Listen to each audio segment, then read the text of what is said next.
ভাই শিয়ালের ইংরেজি কি? ভাই আমি রাজশাহী থেকে আসছি তো, তাই বিষয়টা আমি জানি না। তাহলে ভাই তুই কিরম পড়াশোনা করেছিস? আমি তো সেই রকম পড়াশোনা করেছি। তাহলে 15টা ফলের নাম বলতো। আম, লিচু, কাঁঠাল, 3টা হলো যে। আর 1 ডজন কলা।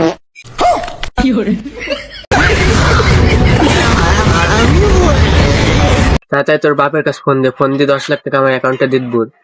ভাই এটা তো লজ্জা করো, আমি তো ছোট ভাই হই। তার কাছে কোনো বাপ ভাই নাই। 1 2 3।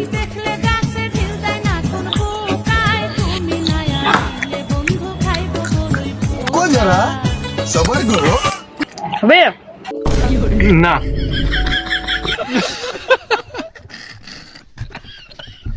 বন্ধু, কাম তো একটা ঘটায় ফেলেছি। তুই যে শয়তানের শয়তান, তুই আবার কি কাম ঘটালি? এক বেটা অফিসের নাম্বারে কল দিতে লাগে আমার নাম্বারে কল দিয়ে ফেলিছে। 2 দিনের ছুটি চাচ্ছিল, আমি 2 মাসের ছুটি দিছি।